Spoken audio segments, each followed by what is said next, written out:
Hi, everyone. Class, this is verbal communication and nonverbal communication lecture.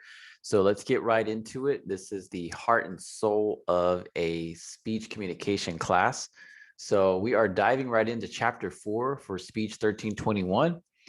The objectives today are to cover verbal messages and nonverbal messages, which we'll get to here in a second.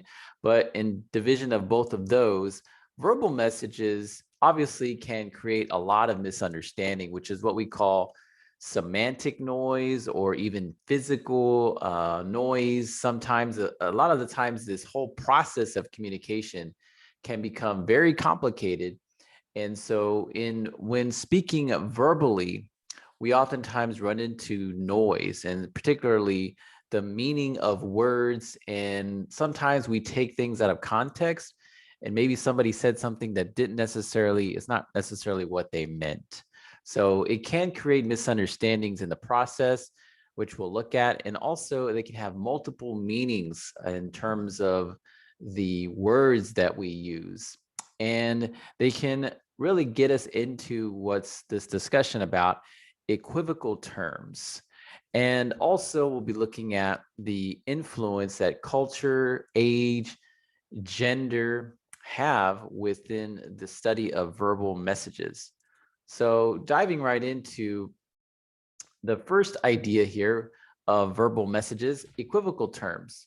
Now, equivocal terms are basically terms that have the same meaning or they're equal. They can have common meanings. So let's look at some examples of those. When we consider this word here, we oftentimes think of the word or term picture and have this in our head. Maybe it's an old school, if you grew up in the Kool-Aid generation like I did, there was a smiley face on this picture and that was the logo for Kool-Aid. It was a picture, right? Some others that maybe have experience playing a sport like baseball know the position of a pitcher. So that's an equivocal term. Another example is this term right here, which oftentimes can lead us to think, well, maybe someone's talking about a ring, like this this jewelry piece here, or it could also be a ringing device. And oftentimes that's, bringing some form of confusion, or it could be more of another sports reference, like a boxing or a wrestling ring. So these terms obviously provide some illustration of what equivocal terms might mean. Now we then dive into not just equivocal terms, but we also look at the underlying meaning of a word. So the term character has typically two ways to consider the meaning. Obviously, there may be a connotative meaning of a term, which is kind of bringing in the subjectiveness of a person's experiences. I grew up knowing about Fred Flintstone, for example, and this is a character to me. But there's also a denotative meaning of a term, which is the definitional term that we oftentimes find some agreement on in looking at the definition of the word character. In this case, it's considered a noun, and this is the definition of the term. So you have the connotative and then the denotative meaning of a word. So then we move into more symbolism and what we call the study of symbolic interactionism. Within our society, we communicate all the time through symbols and signs. This being one specific that links into a 1960s folk song that's written and performed by Tony Orlando called Tie a Yellow Ribbon Around an Old Oak Tree. So if you've never heard that song before, go out and Google it. But this is a term, or this is a symbol, in other words, that really illustrates the complexity of language. So through the images here, we obviously see a yellow ribbon. It's tied around a tree, and in the song, it actually refers to the gentleman who's coming back from war in the Vietnam era, and he's singing to his loved one, his significant other, has written back and forth and says in one of the letters, if you do me the favor of tying a yellow ribbon around an old oak tree, That way I know when I come back for you that you still want me. And so that was a symbol that referred to having someone come home, welcome home, right? Which then evolves into some other pieces of dialogue, which means bring the troops home later on in the 90s in the Desert Storm. Moving on to this one here, we have obviously a Coca-Cola bottle. And sometimes people refer to this differently, like up in the Midwest, it's called pop. Or if you're down south, it's simply Coke, right? And that's the nickname for that. And you also see these terms have revolving meanings. They come back, right? Or they change over time. This right here is obviously a tissue, but many people refer to it as the brand Kleenex. Pass me a Kleenex. How many times have you heard that before? And so we begin to see the influence of marketing within our language. And this is something that we consider as sort of a strategy for these marketers to do that. And they do with all kinds of other products as well. My son was just eating Jello earlier today, and I referred to it as Jello when in fact it's actually gelatin. So language is really dynamic. We also look at verbal language in terms of the specificity, like how upfront do we want to be sometimes. And in a business world, sometimes it's helpful and useful to be very upfront or to beat around the bush sometimes to speak in clear, basic terms. But in the chapter, it talks about what's called low-level abstraction words. And these are very concrete and specific, meaning if I want to give you a directive and I'm the boss and I say, go out and take a break, I'm going to tell you, go out and take a 5-minute break, step outside for a minute. Or if I want to use a high level abstraction term to kind of refer to the same context here, I could say, you know what? You had a long day, go take a quick break, come back when you're ready. Okay, that's a high level abstraction way of doing that and still coming across and saying the same thing, yet I'm not being really specific there. So it depends on the person's style and personality, and also the type of situation that you might be in, the type of culture that you might be working within to see whether or not you should be using low level or high level abstractions. High level abstractions are cover a broad range of possibilities. Now, again, this might be more beneficial for you if, for example, you're having to talk with someone about their performance, and maybe you don't want to be upfront and you want to be kind of more on the sensitive side of things and be more, strategic there. That calls for you to, do that type of communication. And in specifics, it might be someone who's really having a tough time, and you can, talk with them more high level. And in some cases, it's okay to beat around the bush, especially if you're in a situation where you have to reprimand somebody, or maybe you even have to let them go. So we also consider relative words, which are ambiguous language with meaning only in relationship with other unspecified terms. So this really has a lot to do with context. So when looking at this, we have to consider, if I receive this message from a subordinate, or maybe somebody who's overseeing me, right? If I'm the manager and I'm being managed by somebody higher than me, and someone comes to me and says, we really need you to support the team. Well, that can mean a lot of things, but it really depends on where you're working, the type of climate that you're in, etc. So that's what we mean by relative terms. So it's relative to the context or the situation that you're in. Now, if you're working in a high-paced environment, say a restaurant, and someone comes up to you and says, you really need to get organized, that's going to be something that means something different than what it means if, let's say, your significant other or your mother says, you need to get organized. That's, again, a relative phrase. It's relative to that situation and communication with that specific person. So another example is take a break, right? Just referring back to the previous example. And, if you're working, say, at HEB, Take a break means something very specific, because it's, it's on the clock kind of a thing, versus if you're in a position where you're at a different organization that's kind of more loose-ended with the time, take a break means something totally different.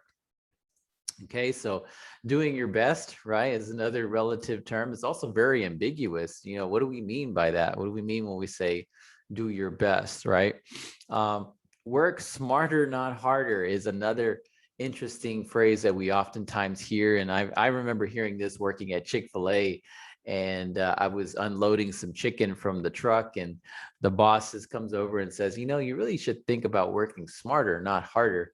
And I said, well, I need to know exactly what you mean. How can I do that? And that's also something that doesn't get communicated. So it can lead to a lot of misunderstanding if we're not specific in some cases, but in other cases, it might mean that we should be a little bit more on the beat around the bush end. So a second area here that we want to look at is the bias talk that we oftentimes are ingrained with, just based on the culture that we grew up in. And so sometimes you see this happen as a reflection within our, some cases, masculine culture. So when we hear the term, oh, that lake over there was man-made, people dug it, and it's just made by man, right? But maybe there were women, or maybe somebody who doesn't identify as either gender, helping out in that effort. So these are just very interesting things to consider. These are obviously very extreme examples of bias talk, but firemen might be replaced with, something more inclusive like firefighter, okay?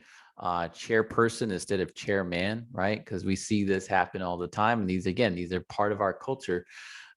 This one is kind of a little bit more dated. I think now even people in this position would refer to themselves as a server, as sort of a more inclusive, gender neutral position title. So again, these are things to consider. It's all part of learning about linguistics and language and how it affects communication. So we're moving into nonverbal communication, and so this is obviously part of the section in the class where you're getting ramped up and ready for your business interview assignment. So obviously, step number one is to consider nonverbal as a very powerful statement. So here are some examples of how to consider dressing for a business interview. In most cases, you can modify this just depending on the situation you're in and the type of employer that you're applying to. So how can we improve our verbal communication before we move into more nonverbal? We can consider using lower level abstractions when clarifying, when clarity is essential. So if I'm in a fast-paced environment, I need somebody to do something really specific, and I'm training them on how to do a specific job. That's important. You can use unequivocal terms, meaning you can kind of beat around the bush a little bit more with your language to avoid some misunderstanding. In a lot of cases, you can use slang with caution or jargon with caution in that case, because sometimes if you've got a newbie on the team and they don't know the jargon that you're using, that can create a lot of misunderstanding as well. So you got to consider, how adept is that person to what you're actually saying, that specific language to the job that you're doing. So communication can also be improved if we consider using ambiguous language when it's strategically desirable.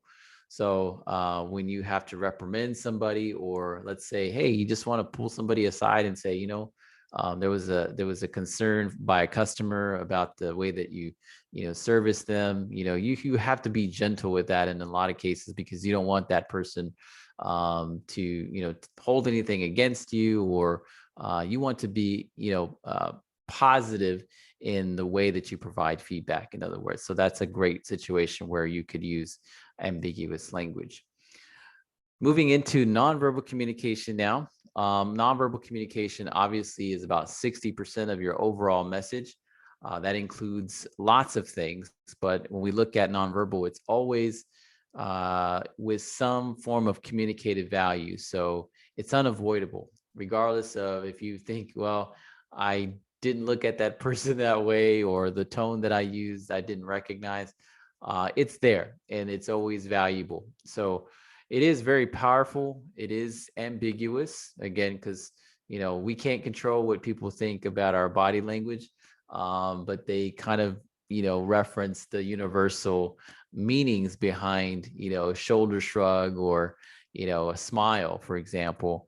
It does affect our career success, so it's something that we have to have a heightened awareness of all the time, and it is culture bound, so it is based around how we grew up is a very much of an influence to the types of nonverbal communication that we use. So here are some of the types. Obviously, you've seen or heard these before in in lots of media, I'm sure, in lots of movies, and then even in your own work experience. Your voice is your paralanguage, right? How you utilize your tone, how fast you speak, right? Your appearance, your facial expressions, and eye contact, all really important here. And also the space that you give. This has been a huge thing with COVID and moving out of COVID and situations getting better, where we still see markers on the floor, asking folks to maintain a 6 feet or even sometimes 3 feet distance and proximity, and just being aware of that. And I feel like over time, over the last 15 or so months that we've had to deal with that, that's become a very important thing to consider. Time, how you treat time in an organization or a place of work is really important, and it helps to solidify and facilitate your arrival, right? Or even the time that you leave work, and just how quick you do your job, right? So time is also a nonverbal in this case. It's called chromatics. And posture and movement, it's also these small microscopic things that we don't think about sometimes, but it's all very much providing value to our message. Ways to improve our nonverbals are obviously in the works all the time. And it's something that we have to work on throughout the rest of our lives. So self-monitor is important. Consider the immediacy cues you give, like when you're listening to someone, right? The head nods or the smile, or maybe you're thinking about something, so you activate kind of the eyebrows in a sense. And so these are the immediacy cues that you've got to consider and think about utilizing with communication with others, either in a face-to-face conversation or maybe in a group conversation as well. And observe the cultural conventions, because sometimes obviously those might differ depending on where we are geographically and culturally. So that also impacts nonverbal. So to recap, verbal communication is very essential. It is quite confusing at times. That's usually where we feel most of our communication message is. And because we're talking, we're using our words. There's equivocal terms, and there's also unambiguous and ambiguous language. So sometimes we need to be concrete, sometimes we need to be specific, versus sometimes we can kind of be more general, because that's maybe more strategic with what we're faced with, the kind of situation that we're in, as well as nonverbal communication. So thank you all for joining me on this quick little lecture here, and contact me as you will, as you wish, and as you need help. Thanks.